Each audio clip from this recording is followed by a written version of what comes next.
Well, greetings everyone. Thanks for tuning in for yet another episode of Topic UFO. Tonight we're going to be going back in time a little bit and we're going to be hitting the Truman years in regards to UFO activity, I guess you could say. And our guest tonight is Mr. Frank Stalter, and he is a UFO researcher who has focused in towards this time frame of the Truman years, which covers some very famous and well-known incidences, I must say. One thing I've noticed is that it seems like a lot of UFO researchers and ufologists, tend to glean into one area that they find really interesting, and do their research just in that section there. And that's why it's so important that we talk to everybody, because everybody's got a little piece of the puzzle, and you just can't get it all from one person. So, without further ado, Mr. Frank Stalter, are you out there, sir? I am here, Rick. Thanks for having me. All right. Well, Frank, I know that you and I have chatted online for probably almost a year, and I'm very glad that we finally were able to get together for tonight's episode. Absolutely. I'm glad to do it. I got really into this UFO stuff seriously, maybe not quite 4 years ago now, and it's just been a real blast, really exciting. Learned a lot, and just want to keep it going. As I was telling you, I'm about the same amount of time that I've been into this UFO subject. Let me ask you a couple of questions right off the bat. Number one, what got you into ufology to begin with, and then why the Truman years?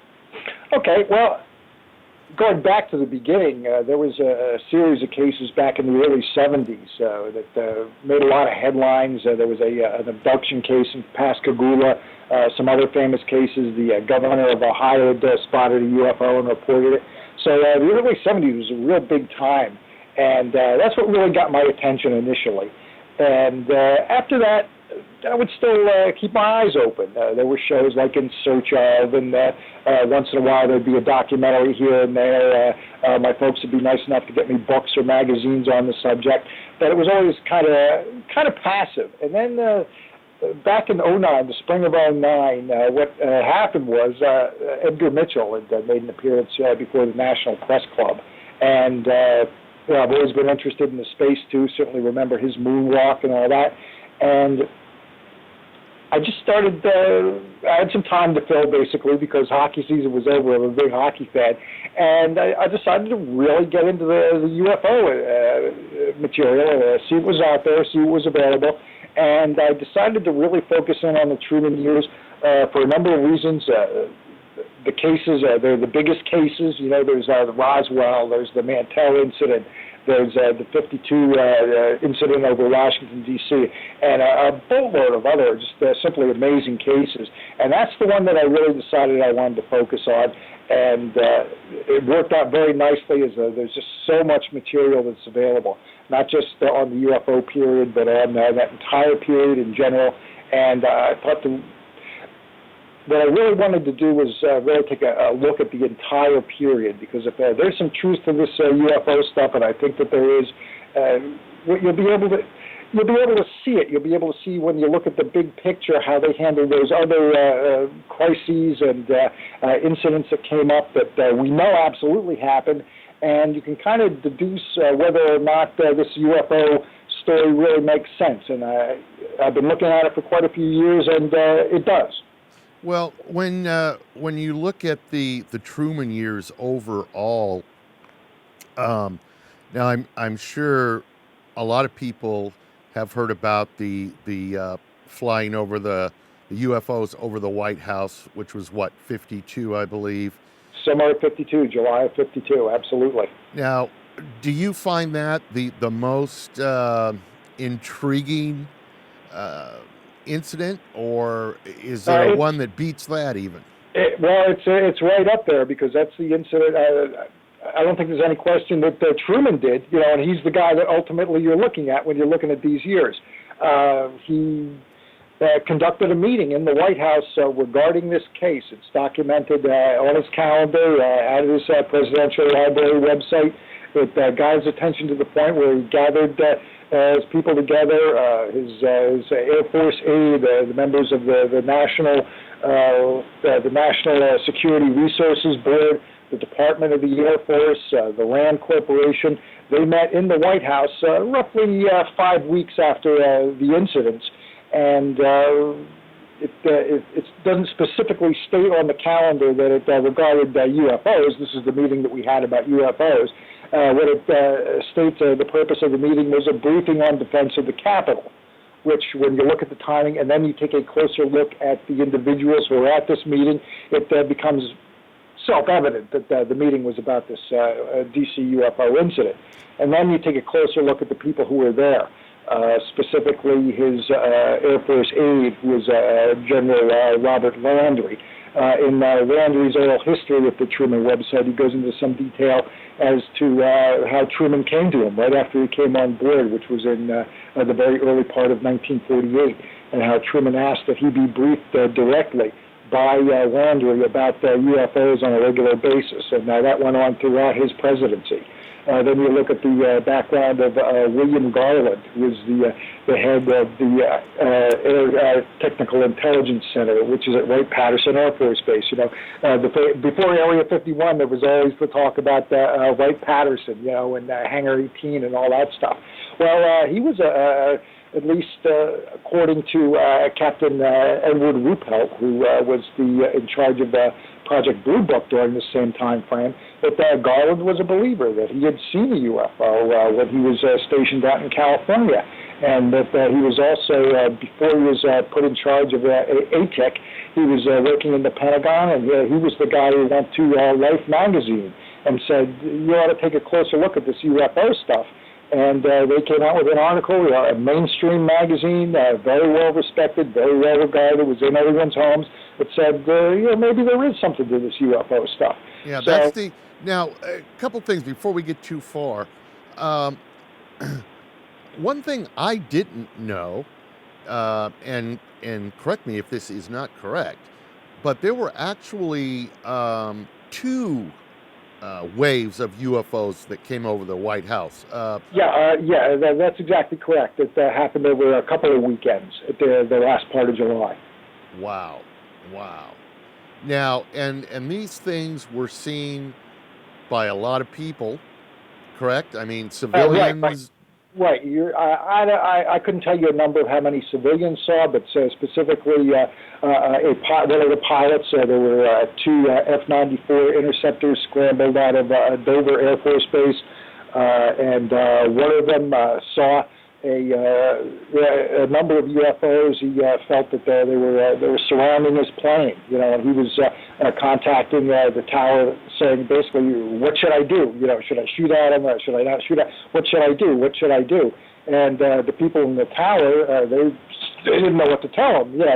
Some of them were civilian employees of the Pentagon, and they didn't want to issue orders to start firing over the Capitol. But ultimately, whatever he saw there just took off on him.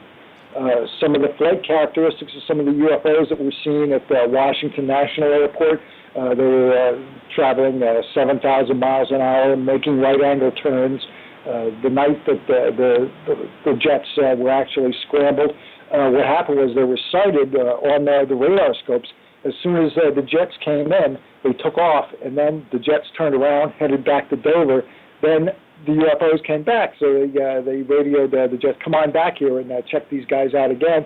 As soon as they came back, that's where this incident that I just described, where the one pilot was sort of up in the northern part of the city, then they broke apart. You know what I mean? The one pilot was looking for him down south.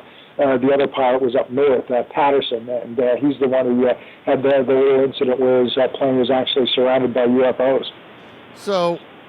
So in your research, did you find out anything about what the overall public reaction was to this? I mean, back then, in America, I think people trusted the government a lot more than they do today. But uh, did you find anything in your research about what people were thinking about this? Not so much. It got an incredible amount of news coverage. I mean, it was banner headlines in papers around the country, especially the Washington Post, which was a well-regarded paper then as it is today. Front page headline, banner straight across the broadsheet, saucer outran jet, pilot reveals, and then a lengthy story about the incident. Generally, I mean, overall, obviously there was a great deal of interest in flying saucers. There's no question about that. Specifically about this incident, that I can't say. I don't think people were panic-stricken over it, but there was a real saucer frenzy through those years. There's no question about that either. So, after this incident took place,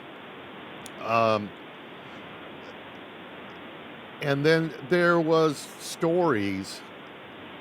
I believe it was Truman that had supposedly had a meeting with ETs.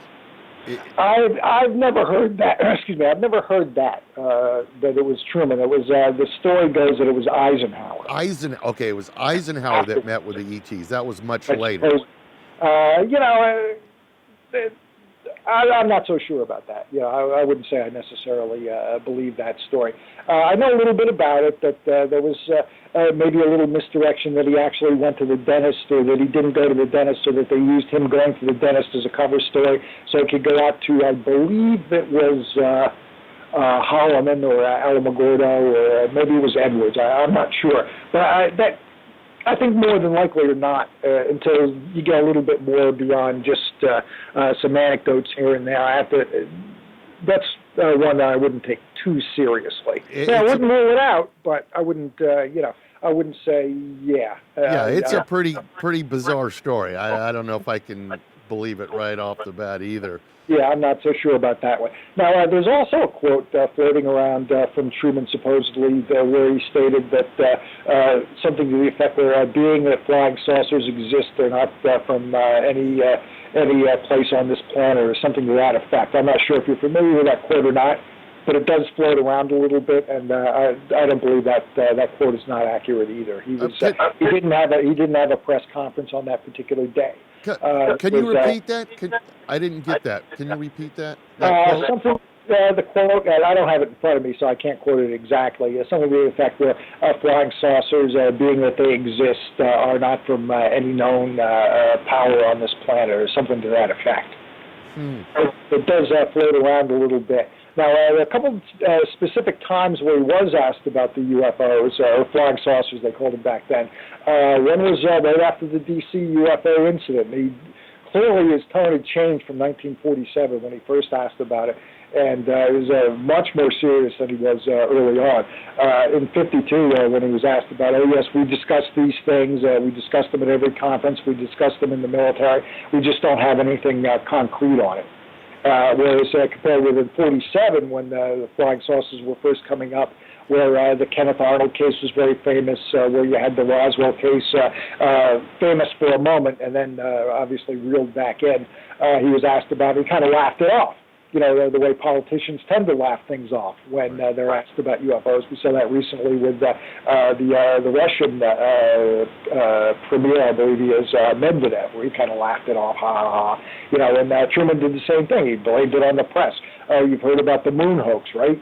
Where, I don't know if you're familiar with the moon hoax, but going back into the 1800s, papers were selling a lot of papers, writing stories about our astronomers being able to see the moon well enough where we could see civilization up there, when, that obviously never happened. It was a complete fabrication to sell newspapers.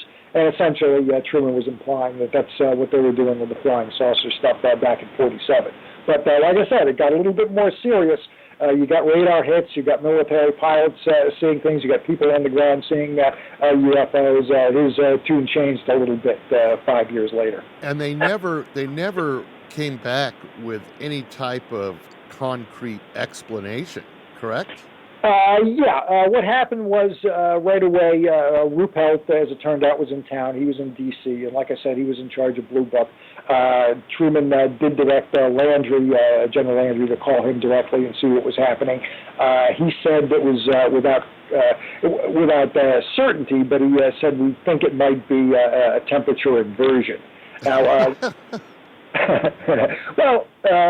That's what that's what they thought. You know, it was a possibility anyway. But Harry Barnes, who was the senior air traffic controller, was in the tower at Washington National Airport, did not believe that. He was interviewed by Donald Kehoe after that, and he said in effect that look, we see temperature inversions all the time. You know, it can pick up, if it's big enough, it can pick up ground clutter, but you can tell the difference because what you see is a sort of a purplish blob. It's not like, it's not something distinct and solid like they felt that these intelligently controlled craft were. What do you think would happen? Hypothetical question here. What do you think would happen if something that happened in '52 were to happen today? Over D.C.? Yeah. Do you think they would be able to explain it away as easily as they did back then? I don't know. That's a great question. I really don't have it. It's certainly food for thought. What would happen? Wow. I mean, would it get out? People nowadays would not buy these explanations that they gave back then. I just don't think they would. Well, some of them won't. Some of them would. You know, I'm not sure that some people back then bought those explanations. I'm sure a guy like Donald Kehoe, who was one of the early UFO researchers, who came from a military background, he was a retired Marine officer. I don't think that he would have bought it. In fact, I know that he didn't. He's the guy who followed up with a lot of these people and got the research done and published that material that he gathered in his books. I don't know. I mean, obviously our air defenses are a lot different. I don't think you could fly over D.C. And they'd have to call somebody in from Dover, Delaware, in order to intercept you. You know what I mean? There was a story just in the paper the other day where some guy was flying over near where the president was vacationing on the ground. They got, I think, F-16s up in the air, and they diverted him. So yeah, and I think the president was playing golf or something.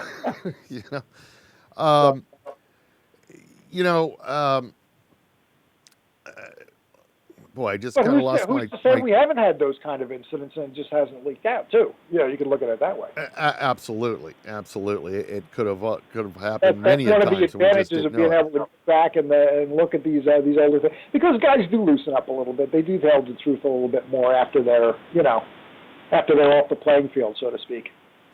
The question I wanted to ask you was, because of this time frame, very, very early 50s, 1952,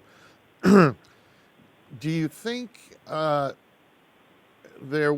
could have been part or something left over from World War II or anything like that? They were coming to check up or to ensure that our leaders were still knew they were up there. And I mean, what was the reason? What do you think the reason was? If these were true UFOs, are you talking about they're absolutely aliens, ET visitors? Yeah, let's say that they're ET visitors. What was the reason for them coming over the White House? Was it to just let certain leaders know that hey, we're still here, or what? Well, you have to think so, because when you look at some of these cases, you can make some deductions based on the behavior, and it seems like there's sort of this they want to maintain this sort of amorphous, ambiguous presence where we're here, but we're not in your face. We're not landing with trumpets blaring. You know what I mean? Right. They're not doing it quite like that. But they don't seem to have any problems playing cat and mouse with some of our high-end military aircraft. They seem to enjoy that. Yeah, they have no problem doing it either. Yeah. I mean, well, when you can travel in the thousands of miles an hour and make right-angle turns and hover and then shoot off, move vertically, horizontally, just basically move in any direction at pretty much any speed at will. You don't really have to worry too much about an F-94. You probably don't have to worry too much about anything we can put up in the air these days either. You can do pretty much whatever you want, and you don't have to worry about getting shot down. So do you think that these 2 weekends of flyovers over the White House back in '52, do you think that, in the world of ufology, that these incidences are pretty much a proven fact that this happened? It's not a story. It wasn't made up. It actually happened. Yeah, there's no question about it. There's enough that's on the record. It's just a question of, do you think it was an ET visitor, or do you think it was a temperature inversion? There's no question those the incidents happened. There were quite a few incidents that absolutely happened during that time frame. The Arnold case is a real good case. That was the case that got everybody excited around the country. Kenneth Arnold's a really credible witness. He provided a lot of details in his original report that, there's no question about it. So long as he's accurate, so long as he didn't make any mistakes, and I don't think that he did, he was seeing basically a number of UFOs flying straight across his bow. He turned the plane to make sure that he wasn't seeing any kind of reflection, opened his window so he could be certain about no reflections, and had a couple of pretty well fixed benchmarks when you consider Mount Rainier, and I believe it was Mount Adams in Washington State. They're not going anywhere. You've got them as pretty much sort of mile markers. You know what I mean? If you want to gauge your speed, how you're driving on the highway, you pass mile marker 1, and then 60 seconds later you pass mile marker 2. You're traveling 60 miles an hour. You know what I mean? So now, as far as timeline goes, Kenneth Arnold's sighting was before Roswell, correct? Yes. Right about maybe within a few weeks. Yeah, it was very close, but it was before. Very close. And then Roswell's in there, and obviously that's maybe the biggest case there is, and certainly we can talk about that. Then another big case that came up in January of '48 was the Mantell incident, which happened over Kentucky, where some P-51s were scrambled. Mantell was really the last guy who kept following the trail, and what happened was he didn't have oxygen in his plane, and he went too high chasing this UFO, and he blacked out and lost control of his plane and crashed, and tragically was killed. Listen, Frank, I'm afraid we've gotten down to the 0 hour here, but I wanted to thank you so much. It's been a long time coming. I'm so glad we were able to get together tonight. It was a blast. And we'll definitely stay in touch. Yeah, absolutely. All right. Thanks, Rick. Well, Frank, you have a great evening, and like I said, somewhere down the line here, we'll do part 2. Yep. If something comes up, with interest, it's hot, I'll let you know. Very good. Have a good evening, Frank. You too, Rick. Thanks again. Bye-bye.